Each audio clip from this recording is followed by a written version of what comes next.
Dun, dun, dun. It's the Pandaman, looking good. Looking so fresh and so clean. So clean. All right, Fluffy.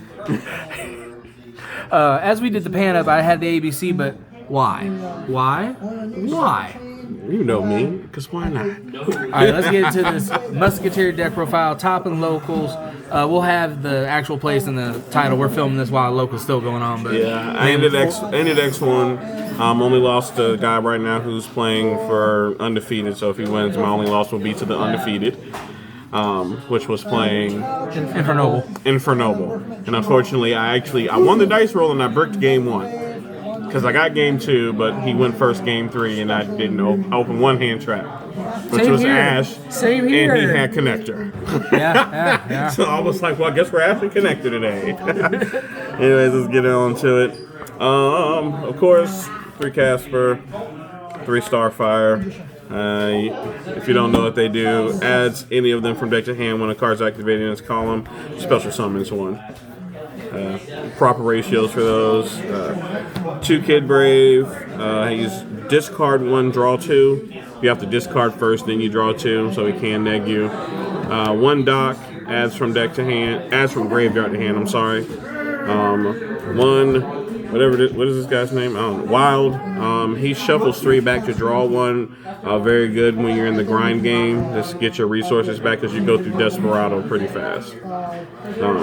2 of this, I'll probably drop this down to 1 because I almost always sided one of these out. I don't think I ever did this effect. To be honest, it's just another name to potentially be able to summon. And then I don't see a lot of people play this, but I decided to play this. You can summon him off of a max. And even now he can summon himself out, and he draws cards during your opponent's end phase, which is pretty good. So, and he's big. Yeah. Yeah, 25, yeah. So, played 1. You can tribute summon him by tributing 1. So, and he has their same effect activated from hand. And of course, for the spells, 3. Destroy a card, negate a spell or trap, negate a monster, make it 0.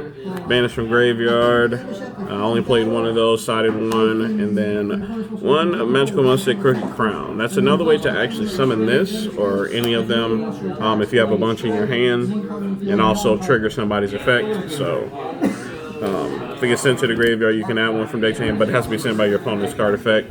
So pretty decent. Don't know if I would continue running it. I almost wanted to run the other one a lot.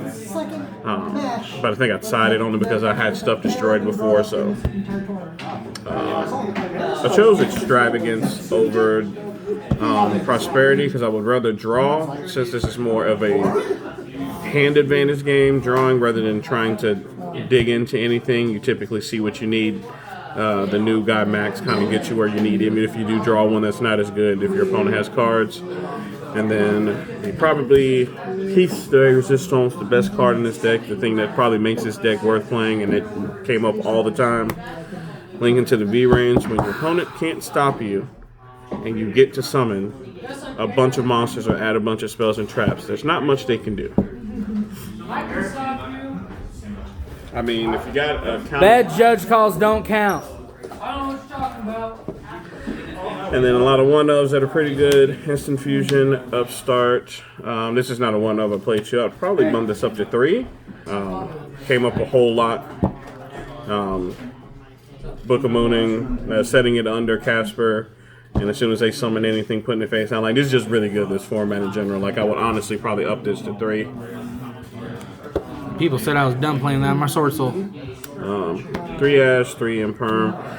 Not a lot of hand traps. I was trying to stay to 40, so it was really hard with a lot of cards I want to play because you need spells. You need things that you can activate to trigger their effects on your first turn. So unfortunately, I didn't get to go a lot, and I felt like these were the 3 strongest hand traps to main. I was going to say, those are the Universal 6. Yeah. Or the Universal 2. Yeah, the best 2 to run just for generic purposes. Never useless, basically. Of course, 3 max. You got to run 3 of these, especially with, running the Extravagance. But even outside that, this is the reason why this deck's good. Summoning, especially when your opponent goes first.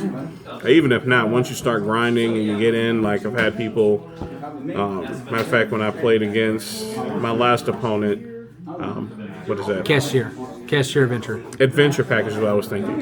He had the adventure package, and he had the full adventure package up, both spells up and the field spell. And Link into the V-Rains. He tried to negate Link into the V-Rains with the monster, but I had Desperado in hand. Because I summoned the monster on purpose, so it was up, and then it was like Link into the V-Rains, tried to negate it, destroy it, then it responded, special summon a bunch of monsters. Yeah, it was dumb. It was dumb. And then going into these instant fusion targets, really good. Summon this, call light. Now they can't imperm anything. Of course, this to get hand traps. And never summoned it. Never summoned it. Most people, the way I control the board, they never get to 2 summons like that. If they're summoning a lot, I'm probably losing. Their Fiends never came up. More Fiends. I definitely use that a lot. I don't really think that came up. Technically, this would be SP. Need to pick another one of those up again. But this can't. I use that. Came up a lot. So it could be this or SP. I'd probably run both, to be honest with you, because they're both really good. I know the last 2 cards came up, not that one. Yeah, and I ran that, never summoned that, but I did summon the both of these. I saw they both came up in different matches. Because when you max into Starfire, you max it for 2, and then you use Starfire, summon another one. It gets nutty. Like if they can't stop you once it happens, and you're free to play. Like you summon a lot. Man. But yeah, it was really good. Side deck. I'm probably gonna move this into main. Like I said, I was trying to stay at 40, so it was really hard. That's really good.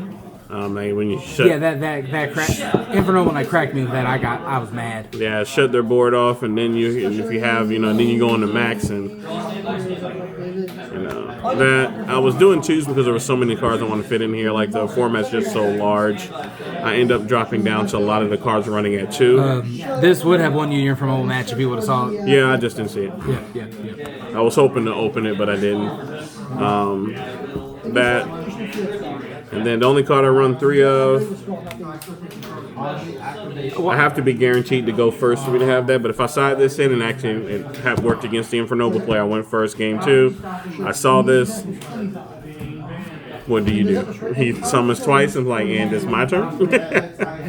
And then we actually went back and forth because he kept stopping me from playing, but he couldn't do anything because I kept clearing his board and not getting anywhere with 2 summons. So it was that ratchet game 3. So this was Magical Musketeers 2023 December. What the? It's the beginning of the month, man. Oh, you know me. Got to play something new. I understand. Well, I appreciate the deck profile and shout-outs. Of course, from best friend Ant-Man. Akeem, always throwing random deck ideas out at me. He threw some of these cards at me, so I was like, well, guess we're playing this. This lovely establishment cafe. All the Yu-Gi-Oh players, just normal. Alright, everyone, make sure you give this video a like. Stay tuned. We're going to be doing other content than deck profiles at some point. We both try. We both busy. We family, man. Life is hard, man. I just want to throw it out there. We need to get together and do other things. But anyways, this video's long enough. I'm the one only, Ammon816. This was Magical Musketeers in that sexy ABC Field Center out of the sleeve metal. Oh my. We got to go. There's always movement. And until next time, deuces.